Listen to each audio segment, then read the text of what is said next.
Assalamualaikum warahmatullahi wabarakatuh. Selamat pagi dan salam sejahtera bagi kita semua. Apa kabar anak-anakku semua? Mudah-mudahan sehat ya. Marilah kita ucapkan syukur alhamdulillah kehadirat Allah Subhanahu wa taala, Tuhan yang Maha Esa, karena pada hari ini kita masih diberikan nikmat yang paling besar, yaitu nikmat sehat. Karena dengan kesehatan, dengan tubuh kita yang sehat, kita bisa melaksanakan berbagai aktivitas seperti sedia kala. Tapi ingat, di masa COVID seperti ini, kita jangan menganggap remeh, tetap lakukan aktivitas dengan mematuhi protokol kesehatan. Minimal 3 hal yang harus tetap kita lakukan, yaitu selalu menggunakan masker, cuci tangan pakai sabun, dan jaga jarak. Mudah-mudahan kita terhindar dari penyakit COVID-19 ini. Baik anak-anak, pada sesi kali ini di mata kuliah pengendalian vektor dan binatang pengganggu B, Bapak akan menjelaskan pokok bahasan tentang pengertian dan macam atau jenis vektor penyakit.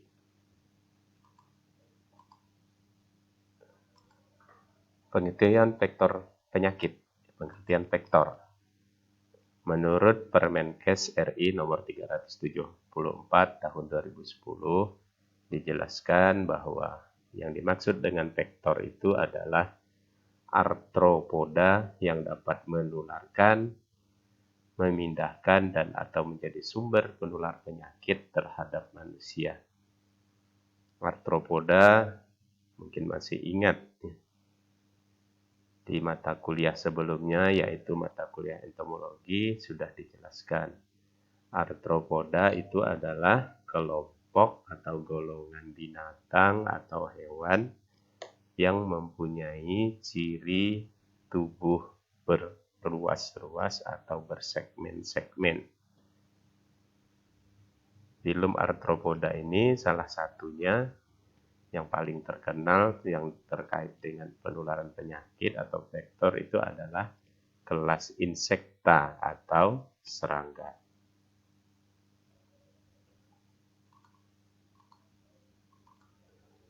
Pengertian vektor yang lain menurut WHO dijelaskan bahwa vektor adalah serangga atau hewan lain yang biasa membawa kuman penyakit yang merupakan suatu resiko bagi kesehatan masyarakat.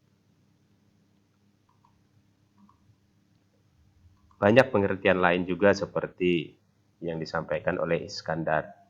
Vektor adalah arthropoda yang dapat memindahkan atau menularkan suatu infectious agent dari sumber infeksi kepada induk semang yang rentan.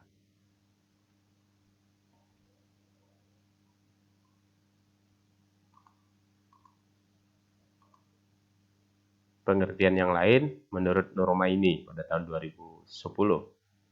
Arthropoda yang dapat memindahkan atau menularkan suatu infectious agent dari sumber infeksi kepada susceptible host. Jadi pada dasarnya dari sekian banyak pengertian itu pada prinsipnya adalah sama. Ada 3 kata kunci yang harus dipahami terkait definisi atau pengertian vektor ini. Yang pertama adalah ada kata arthropoda, yaitu salah satu filum dari binatang yang mempunyai ciri tadi tubuh berruas-ruas. Kemudian kata kunci yang kedua yaitu infectious agent.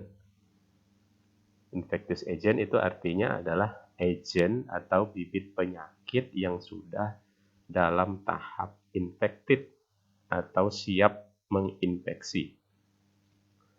Berikutnya adalah susceptible host.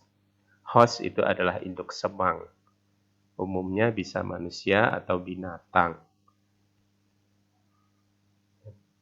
Binatang yang rentan, yang punya daya tahan, yang mempunyai kapasitas untuk ditempati sebagai induk semang oleh agen.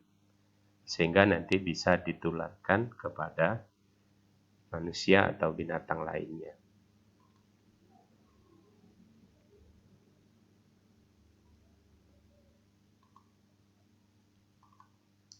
Masih banyak pengertian-pengertian lain yang pada intinya sama. Silahkan nanti anak-anak bisa browsing atau mencari di berbagai literasi atau literatur terkait dengan berbagai pengertian atau definisi yang dibuat oleh para ahli.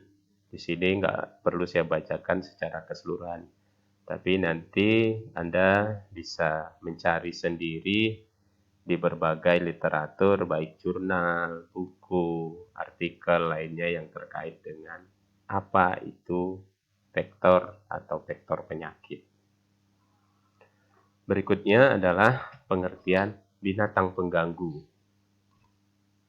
Binatang pengganggu adalah binatang selain dari serangga, binatang yang dapat mengganggu, bahkan menyerang dan menularkan penyakit terhadap manusia, binatang, dan tumbuh-tumbuhan. Jadi, di sini adalah yang dimaksud dengan binatang pengganggu adalah binatang-binatang yang selain dari serangga. Ya. Sebagai contoh, misalkan mungkin kucing, anjing, itu adalah merupakan salah satu atau beberapa contoh dari binatang pengganggu. Oke, sampai di sini kira-kira mungkin bisa dipahami ya. Kita lanjut dengan macam atau jenis vektor. Berdasarkan perannya,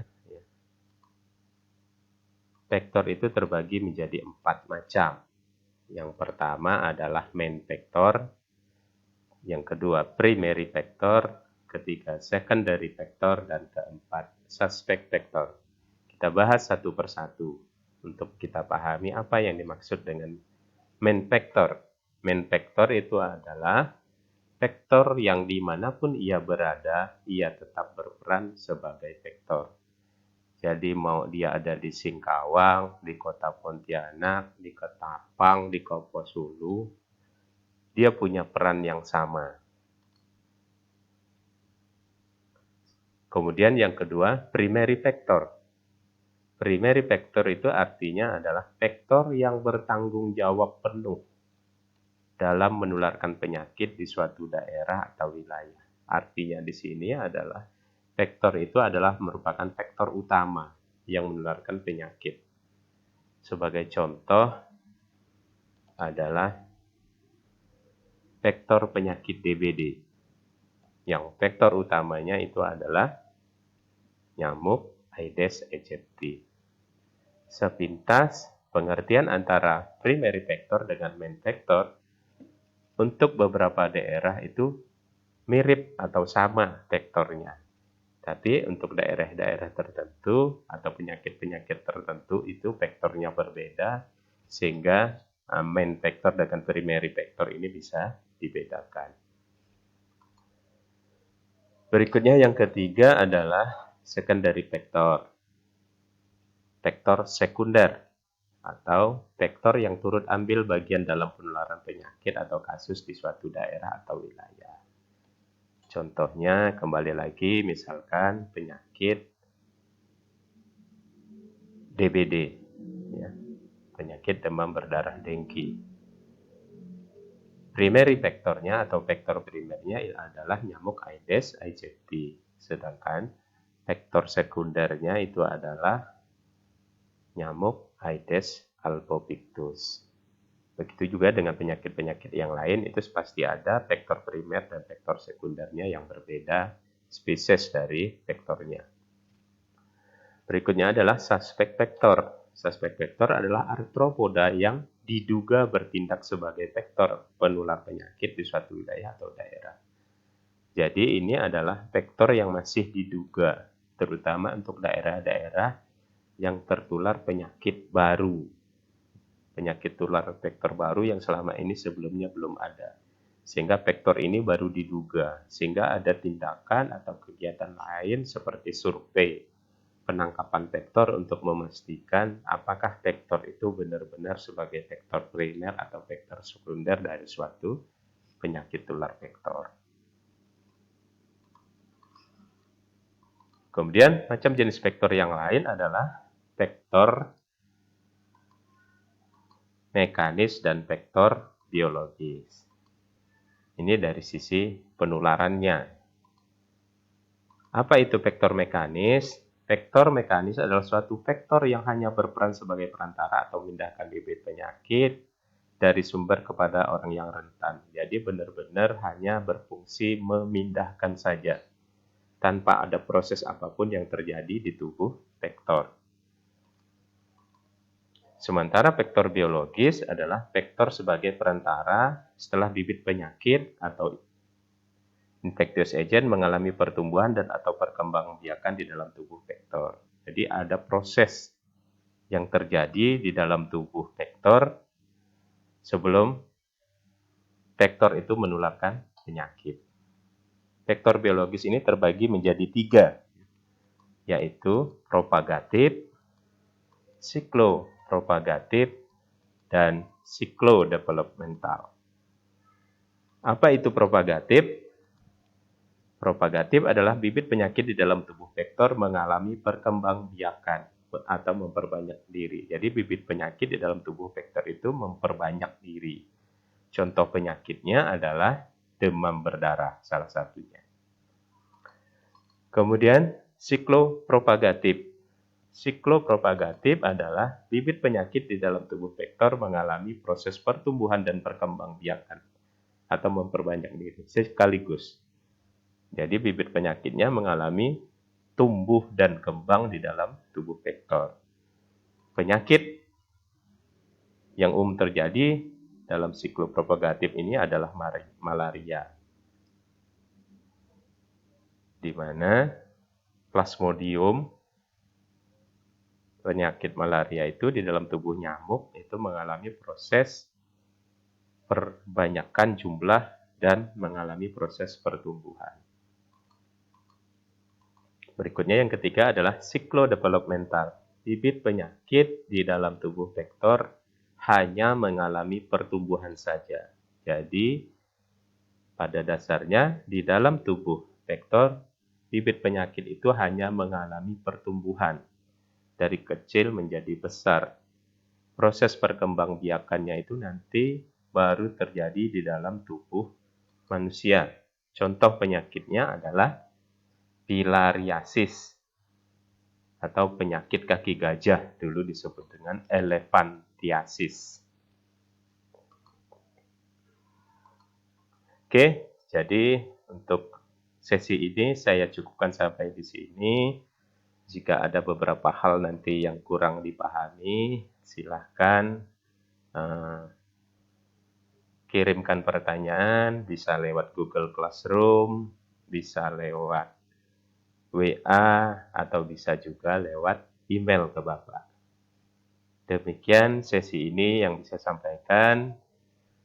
Silahkan belajar, pahami, dan belajar mandiri, serta tambah berbagai literatur yang penting dari berbagai literatur atau literasi yang ada, baik di jurnal, artikel, maupun buku-buku.